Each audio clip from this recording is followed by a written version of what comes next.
नेता उपेंद्र कुशवाहा ने किया बड़ा दावा, सीएम नीतीश को बताया प्रधानमंत्री मोदी मटेरियल। टोक्यो ओलंपिक में पीवी सिंधु ने रचा इतिहास, भारत को बैडमिंटन में मिला कांस्य पदक।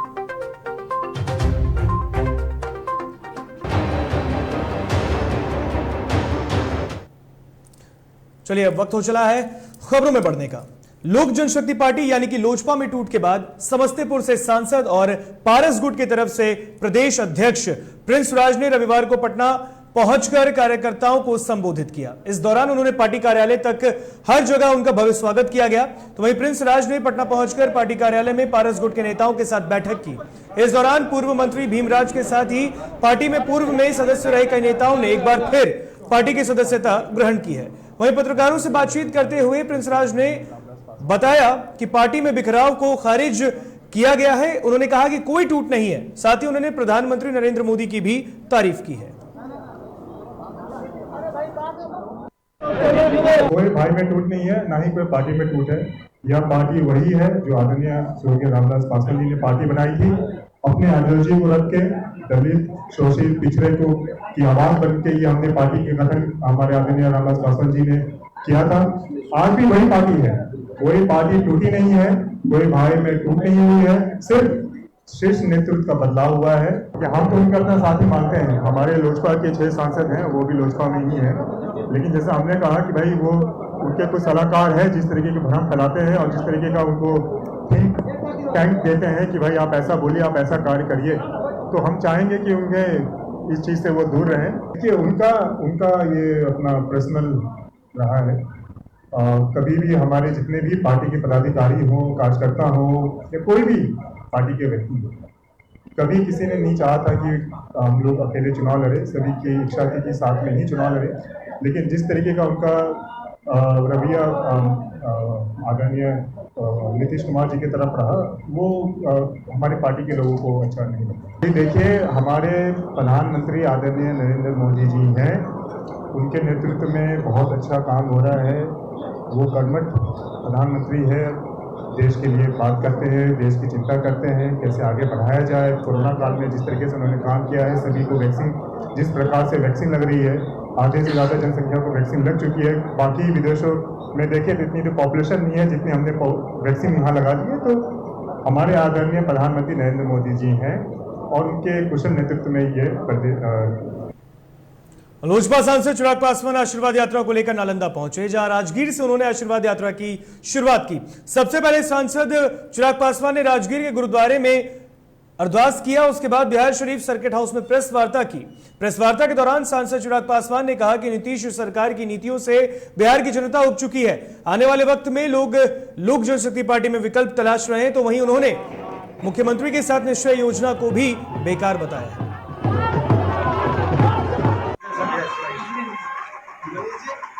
राहुल जी,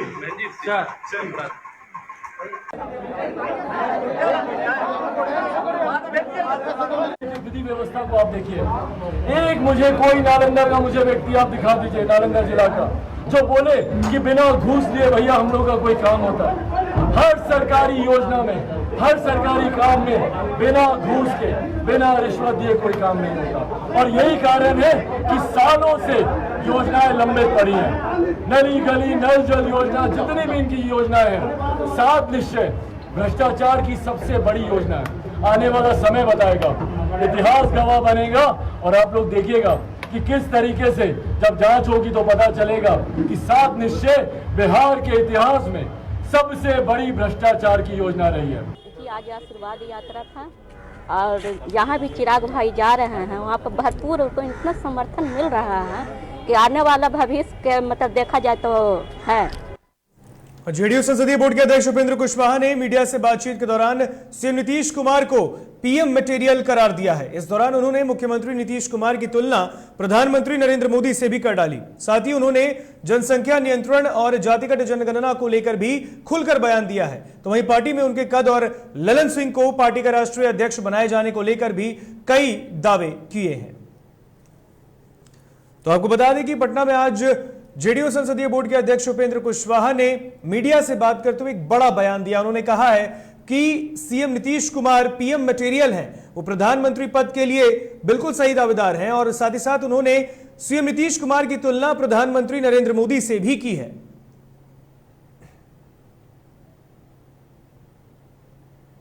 विधि व्यवस्था को आप देखिए, एक मुझे कोई नालंदा का मुझे व्यक्ति आप दिखा दीजिए, नालंदा जिला का, जो बोले हम प्रधानमंत्री जी नरेंद्र मोदी जी के पद पर या उनका जो अभी स्टेटस है उस पर उसको हम कोई चुनौती नहीं दे रहे हैं, लेकिन पीएम मटेरियल आज की तारीख में नरेंद्र मोदी जी तो पीएम ही है, बाकी कई लोग पीएम मटेरियल हैं, जिसमें नीतीश कुमार भी एक पीएम मटेरियल हैं।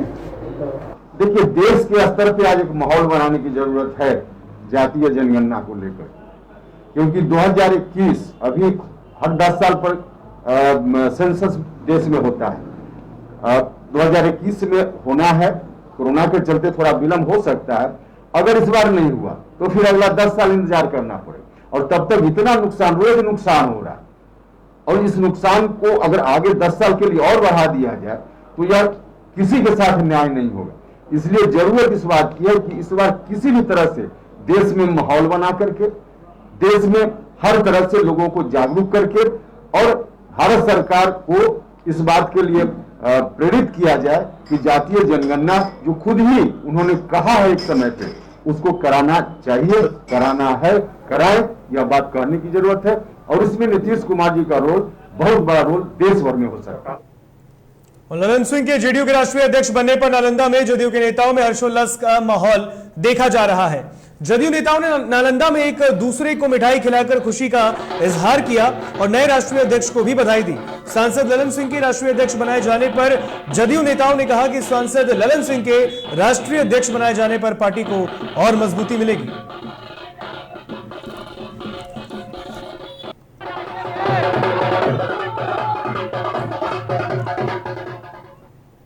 तो वहीं ललन सिंह को जेडीयू का राष्ट्रीय अध्यक्ष पद पर बिठाने के बाद बेगूसराय में भी जदयू कार्यकर्ताओं में हर्ष का माहौल है।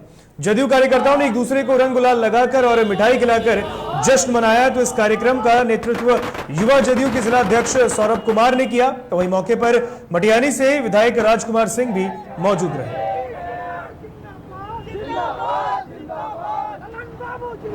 बहुत ही हर्ष का माहौल है। राजीव रंजन सिंह उर्फ ललन बाबू को राष्ट्रीय अध्यक्ष बनाया गया है हमारे सूबे के मुखिया के द्वारा, माननीय नीतीश कुमार जी के द्वारा, इसलिए हर्ष का माहौल है पूरा। ये कोई तोड़ जोड़ की राजनीति नहीं हो रही है, बिहार में कोई ऐसा घमासान नहीं है।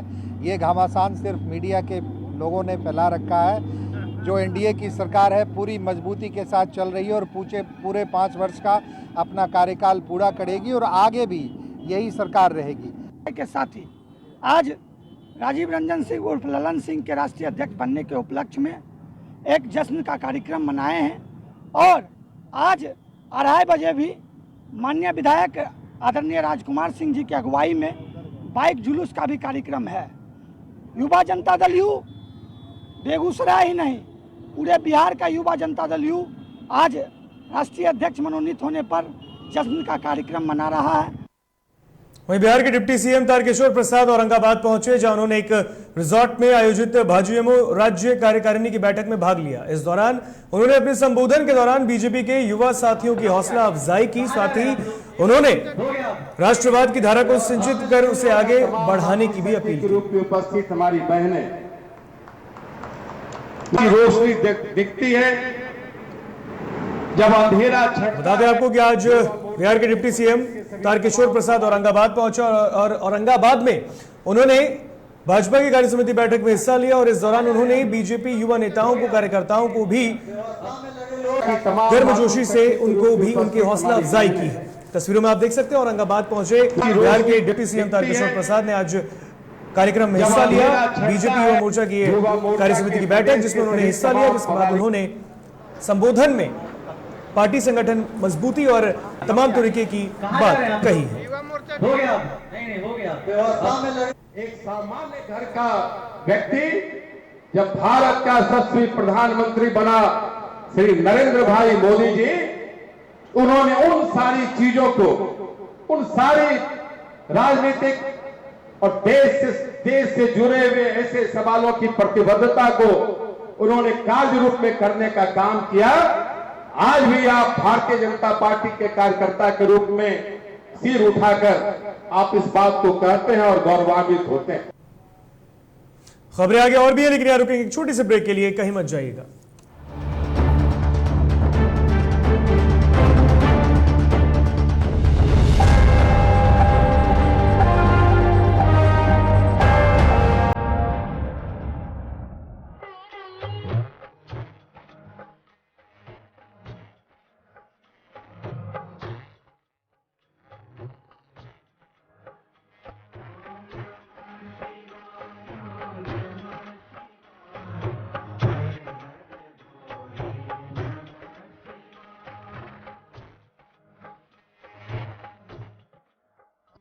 अश्लीलता से दूर, भक्ति से भरपूर, कान फोड़ू नहीं, मधुर वाणी, जिंदगी का सार, राम की कहानी, रामचरितमानस का संपूर्ण पाठ, सुबह और शाम 6:30 बजे देखिए रामायण, सिर्फ और सिर्फ DTV भारत पर। घर चाहिए, मकान चाहिए कि चाहिए दुकान, या फिर चाहिए जमीन जायदाद, वो भी बिना ब्रोकर, बिना कमीशन के, 100% लीगल। अधिक जानकारी के लिए देखिए हमारा खास कार्यक्रम बिल्डिंग बाजार।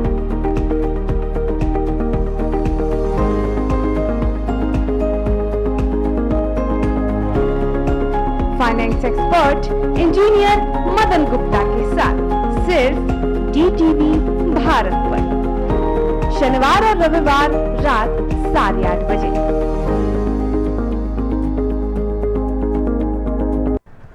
दादी, इतने सारे पापड़ बन गए, क्या करे? कच्चा पापड़, पक्का पापड़, एक्स्ट्रा पापड़, इंस्टा पापड़, पकड़ दादी के चटका पापड़, ऑनलाइन प्रेजेंस बन गया धाका, फोन पे करके ऑर्डर ही ऑर्डर, सब वावा हो गए इसको खाकर। कच्चा पापड़, पक्का पापड़, चंडीगढ़ तो चेन्नई बढ़िया सापड़, कच्चा पापड़, पक्का papad, extra papad, insta papad. Business बढ़ाओ इंडिया के फास्टेस्ट 4G के साथ, स्पीड से बढ़ो विद वी गिगानेट। और ये रहा आपका बर्थडे गिफ्ट। पापा, बेटा ये कैसा है? ये दुनिया क्यों न समझे, मेरी दुनिया बदल गई।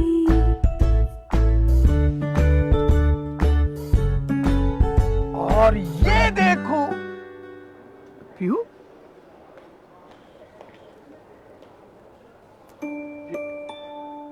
पीहू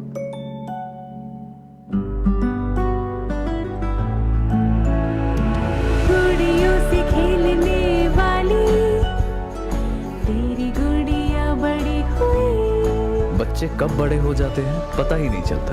थोड़ा बड़प्पन दिखाइए। रहो सेफ सैनिटरी पैड से खुद को स्वस्थ और सुरक्षित रखने में इनका साथ निभाइए। सर छुट्टी चाहिए थी। क्यों? गांव के सारे घर कच्चे थे, बाढ़ में ढह गए, मेरा भी।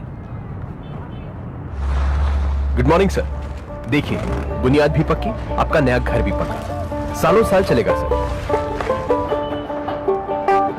ठीक है, ले लो छुट्टी।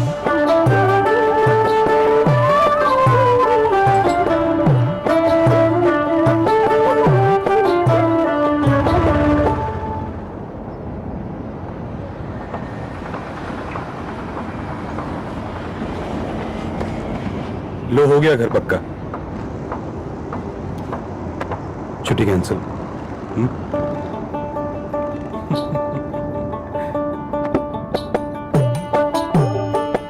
सच्ची खुशी वही होती है जिसकी बुनियाद दूसरों की खुशी में हो। कोणार्क, खुशियों की बुनियाद। अबे गुड्डू, ठीक से लगाओ बे। रिश्तेदार आएंगे तो उनको लगना चाहिए ना कि इस घर में हमारे चंदा का कितना मान सम्मान है, और आज हम और हमारा परिवार कितना खुश है। हाँ हम तो आपको बताने ही भूल गए, हमारी चंदा इतने सालों बाद गाभन हुई है। और पहले जो दो खाए ना तो स्वस्थ और तंदुरुस्त कैसे रहेगी? भला हो मधुसूदन गोल्ड पशु आहार का, जिसके देने से हमारी चंदा गाभन हुई और उसको एक रिष्ट पुष्ट बच्चा हुआ। अगर आप भी अपने पशुओं से करते हैं प्यार तो उन्हें दीजिए सिर्फ और सिर्फ मधुसूदन गोल्ड पशु आहार, भाग खुल जाएंगे।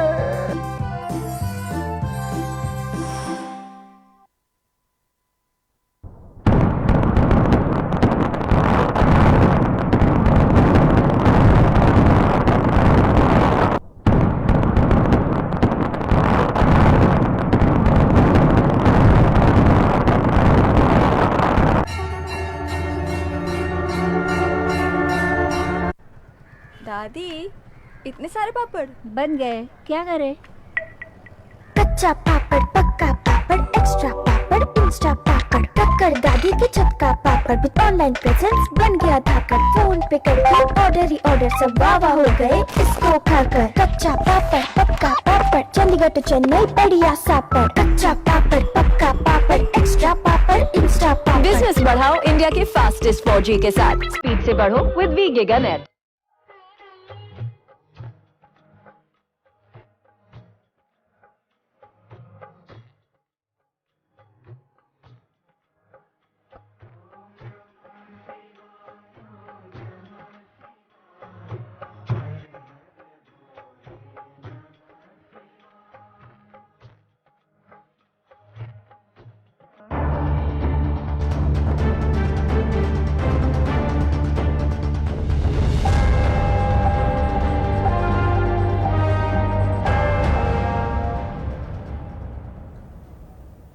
ब्रेक के बाद एक बार फिर स्वागत है आपका डीटीवी भारत में। बढ़ते हैं खबरों में आगे। दरभंगा जिले के कई प्रखंडों में बाढ़ के साथ ही कई अन्य मांगों को लेकर आक्रोशित लोगों ने बहादुरपुर अंचल कार्यालय का घेराव करने का आह्वान किया, जिसको लेकर प्रेमजीवर पंचायत के बल्हा बेदीपट्टी बागीपुर में माले नेता दामोदर पासवान की अध्यक्षता में बैठक कर पीड़ितों को न्याय दिलाने की बात कही गई। आपको बता दें कि यह लोगों ने बाढ़ पीड़ितों को राहत देने, जल जमाव का निदान करने, पंचायत स्तर पर कोरोना टीकाकरण कैंप लगवाने के साथ ही कई मांगों को लेकर प्रदर्शन करेंगे। बता दें दरभंगा में आपको बता दें कि बहादुरपुर अंचल कार्यालय का घेराव करने का ऐलान कर दिया इन लोगों ने। आपको बता दें कि कई पंचायतों के लोगों ने ये आह्वान किया है, ऐलान किया है कि वे अब कई मुद्दों को लेकर प्रदर्शन करेंगे। मधेपुरा जिले के चौसा थाना क्षेत्र में स्थित मेसर्स बाबा बिशु राउत नर्सिंग होम के संचालक डॉक्टर रिंकेश कुमार को उनके सहयोगियों के साथ अनुमंडल पदाधिकारी राजीव रंजन कुमार सिन्हा ने नवजात शिशु को बिक्री करते हुए गिरफ्तार किया है। बता दें कि जिला पदाधिकारी मधेपुरा को कुछ स्थानीय लोगों के द्वारा शिकायत मिली कि इस नर्सिंग होम के संचालक के द्वारा बच्चे की बिक्री की जाती है, जिसके बाद टीम का गठन कर कार्रवाई करते हुए नर्सिंग होम संचालक को गिरफ्तार किया गया। मामला प्राथमिक स्वास्थ्य केंद्र से रिलेटेड नहीं है। प्राइवेट हॉस्पिटल चल रहा था, निजी नर्सिंग होम चल रहा था, उसका नाम बाबा विश्वनाथ हॉस्पिटल था और वो जो संचालक था उसका नाम था रिंकेश कुमार रवि। ये चौसा थाना अंतर्गत ये हॉस्पिटल चल रहा था और इसके बारे में जो सूचना मिली डीएम सर को कि यहाँ पर बच्चों की खरीद फरोख्त का काम किया जाता है, तो जिलाधिकारी के निर्देश पर जो है टीम का गठन हुआ। टीम में हम थे, हमारे साथ अंचल अधिकारी। सीतामढ़ी जिले के नानपुर प्रखंड के आंगनवाड़ी केंद्र की सेविकाओं ने सीडीपीओ और डीपीओ के खिलाफ मोर्चा खोला है। बैठक में मौजूद सेविकाओं ने बताया कि नानपुर की नई सीडीपीओ को यहां आए 1 साल हो गए। इतने दिनों में 2-4 दिन ही वे कार्यालय आई, जिसकी वजह से ज्यादातर काम बाधित है, रुका हुआ है। और बैठक की अध्यक्षता कर रही रेणु ने बताया कि अगर डीपीओ कार्यालय से रजिस्टर नहीं मिलता, सेविकाओं की 22 महीने की बकाया राशि का भुगतान नहीं हुआ तो मजबूरन वे जिलाधिकारी के कार्यालय का घेराव करेंगे। तो बता दें कि सीतामढ़ी में आंगनवाड़ी सेविकाओं ने प्रदर्शन किया। उनको 22 महीने से उनके बकाया जो उनका भुगतान है वो नहीं किया गया, राशि का भुगतान नहीं किया गया, इसलिए वो सीडीपीओ और डीपीओ के खिलाफ प्रदर्शन कर रही हैं। तस्वीरों में देख सकते हैं, उन्होंने कहा है कि उनकी मांगे पूरी की जाए, नहीं तो वे समाहरणालय परिसर का घेराव करेंगे।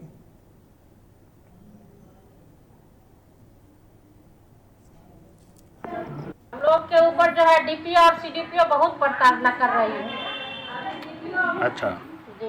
क्या जैसे प्रताड़ना में क्या आती है, कुछ पूछती नहीं है, कुछ कहती नहीं है, पूरा रजिस्टर सेंटर से उठा के ले जाती है।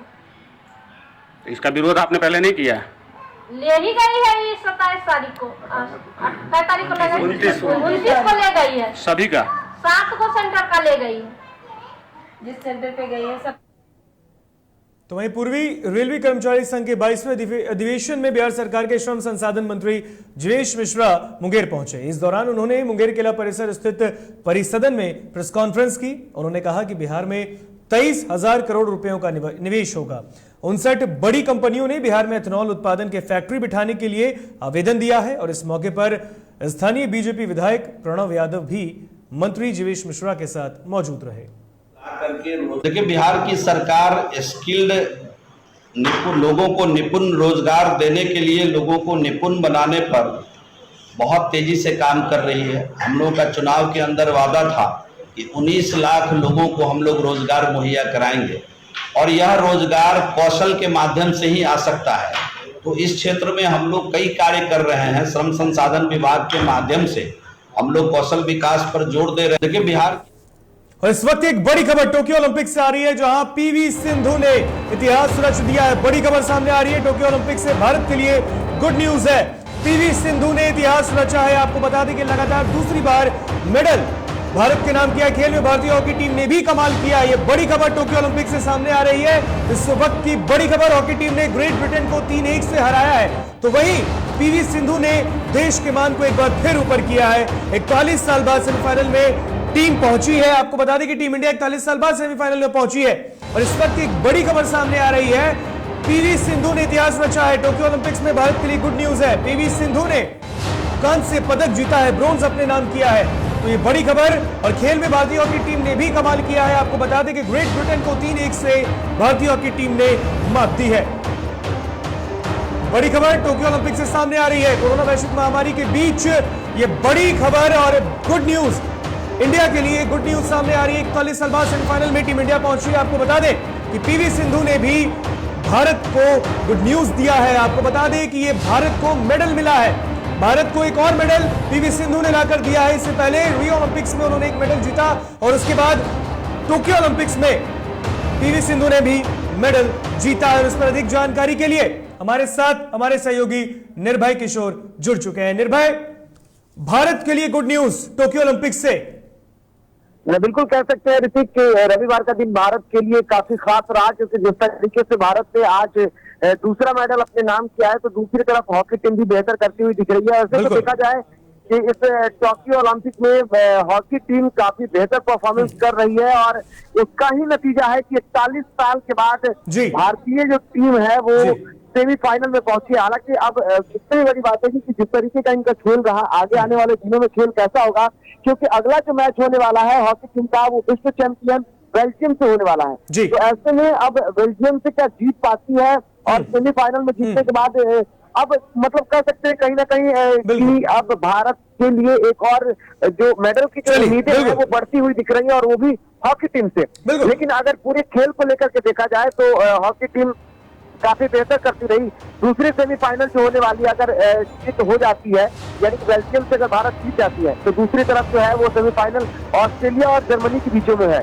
अगर उन दोनों में से कोई टीम जीतती है तो फिर फाइनल का जो मुकाबला होगा वो काफी कांटों वाला होगा। बिल्कुल एक सवाल की बात की जाए तो साफ तौर पर आज के खेल में 3-1 से विजय हुई है और इसमें भारत के लिए दलप्रीत सिंह ने 7वें, गुरजंत सिंह ने 16वें और हार्दिक सिंह ने 57 मिनट में गोल की, जबकि 45 मिनट के अंतराल के बाद गोल सेम्यूल किए हैं वो जो कि विपक्षी टीम के रहे। तो आज का खेल काफी कांटे वाला रहा, लेकिन कहीं ना कहीं इन सबसे बीच में भारत की दावेदारी।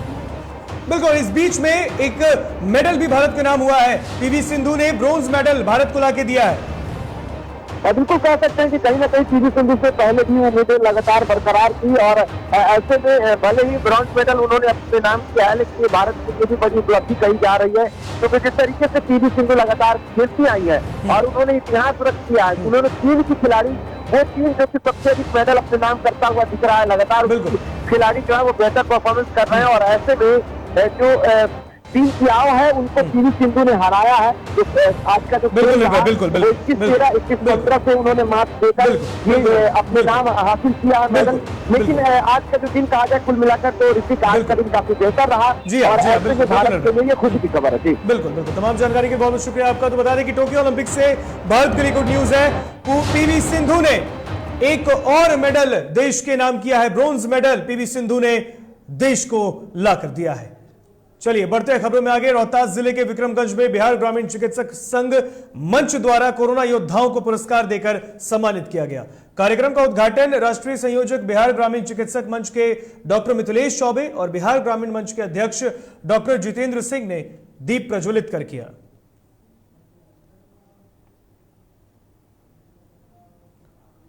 मुंगेर में लायंस क्लब और एनसीसी 9th बटालियन की ओर से ब्लड डोनेशन कैंप का आयोजन किया गया। एनसीसी 9th बटालियन बिहार के अधिकारियों और एनसीसी कैडेटों ने मिलकर एक दिन में 22 यूनिट ब्लड डोनेट किया है, जिसके बाद सभी ब्लड डोनेट कर्ताओं को ब्लड बैंक मुंगेर की ओर से प्रशस्ति पत्र देकर सम्मानित किया गया।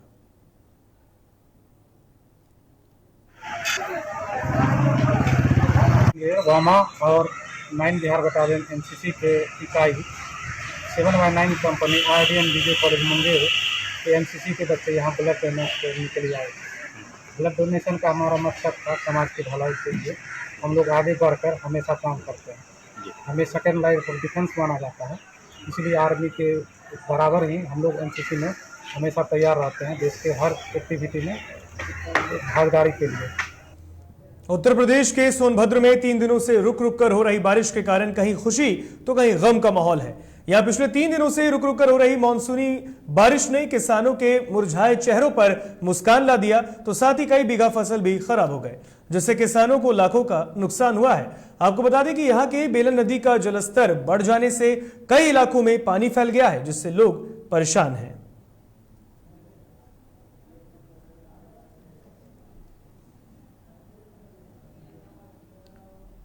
फिलहाल खबरों में इतना ही। मुझे दीजिए इजाजत। देखते रहिए डीटीवी भारत। नमस्कार।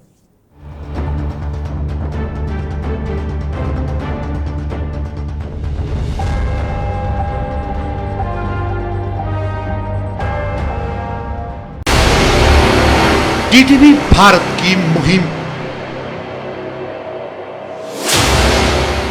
Operation clean. भोजपुरी में अश्लीलता बर्दाश्त नहीं। अश्लील गीत गाने वाले गायकों का करें बहिष्कार। संविधान की 8वीं अनुसूची में भोजपुरी को करें शामिल। बिहार सरकार करे सेंसर बोर्ड का गठन।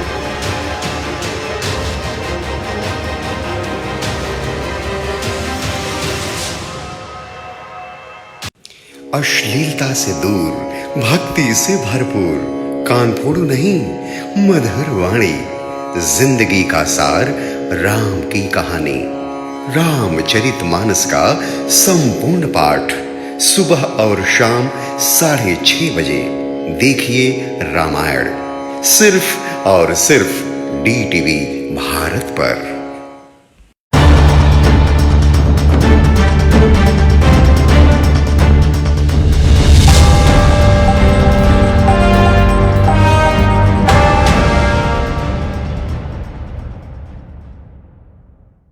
नमस्कार, आप देख रहे हैं डीटीवी भारत और मैं हूं अभिषेक मित्रा। रामविलास पासवान, स्वर्गीय रामविलास पासवान ने जो राजनीतिक पूंजी इकट्ठा की, उस पूंजी पर अलग अलग दावा सामने आ रहा है। चाहे वो चिराग पासवान का हो, चाहे वो कुमार पारस का हो। चिराग पासवान के चाचा पशुपति कुमार पारस ने कहा कि मैं उनका